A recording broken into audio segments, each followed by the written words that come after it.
The sky above the rust-scabbed ruins of the megacity was the color of a week-old bruise. The air tasted of recycled exhaust and the copper tang of despair. This was the terminal age, the final, choking wheeze of a species that had consumed everything it touched. Amongst these dregs walked W.O. Wickesy.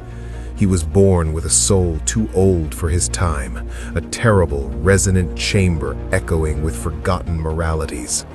He felt the injustices of the world not as abstract concepts, but as physical blows.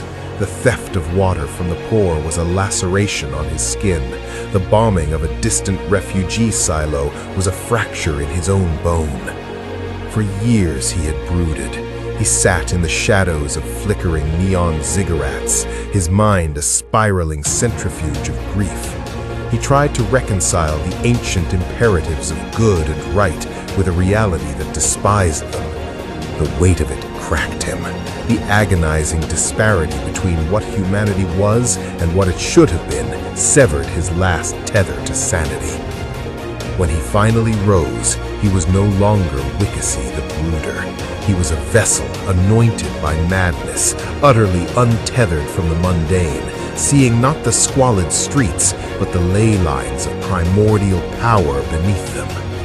His eyes, once sorrowful pools, now burned with a terrifying, unwavering conviction. It was the look of a man who knows a secret so devastating it supersedes gravity. No sane person could meet that gaze and not feel a primal shiver of prey response. He climbed to the skeletal remains of a broadcast tower, high above the smog layer, where the wind whipped his rags like tattered flags. He stood precariously on a rusted girder, looking out over a world he no longer recognized as real, seeing instead only a battlefield of ancient forces awaiting his command. He did not shout, he proclaimed, his voice possessing a bizarre, resonant timbre that seemed to bypass the ears and vibrate directly in the chest. He stretched out his gaunt arms, addressing the curvature of the earth, calling to the slumbering giants by names whispered before history began. "Awaken," he commanded, his voice cracking with the strain of authority. "The cycle demands closure. I call you by your true names, you buried gods of ash and ending." He turned first toward the southeast, toward the archipelago of fire. "Danau Toba, you great throat of Sumatra, by whose seismic cough humanity was once choked down to a shivering remnant. You who nearly ended the song before the chorus began, plunging the cradle into a winter of 1,000 years. I bid you, remember that cold." He pivoted west, eyes fixing on the distant heart of the American continent. "Tsutspaya, you boiling cauldron beneath the stolen lands of the Yellowstone. You whose breath is poisoned steam, whose dreams shake the tectonic plates of an entire hemisphere. You who have slumbered too long while fleas crawl on your back, rise and shake them off." He looked south toward the shattered spine of the Andes. "Cerro Galan, white crucible of the high desert, you whose ancient ignition spread a carpet of burning diamonds across the Altiplano, cementing the earth in crystallized fire. Recall the heat of that forging." He spun toward the Mediterranean, pointing a skeletal finger toward the Italian coast.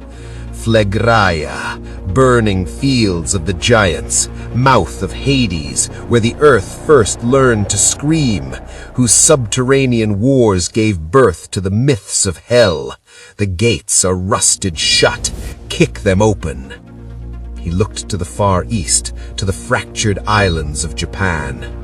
"Aira, great caldera of the south, whose submerged maw constantly feeds the fire of Sakurajima. You who have painted the landscapes gray with your patience, waiting for the moment to turn the sea to steam. That moment is now." He turned his gaze toward the vast Pacific, towards New Zealand. Taupo Nui Atia, the great cloak of fire, you whose crimson exhale once turned the skies of Rome to blood and blinded the astronomers of China, painting the sunset with the dust of empires you never knew, reddened the sky once more. Finally, his entire body trembling with manic energy, the fire in his eyes intensifying into a blinding glare, he turned toward the Aegean Sea, toward the cradle of Western civilization, saving the most personal catalyst for last. And you, he roared at the horizon, his voice tearing his own throat. Thera, you who called unto Moses from thy fumarole, who sent forth thine toads and stench, flies and feces, blood water, hail, fire, darkness, and death upon that ancient tyranny.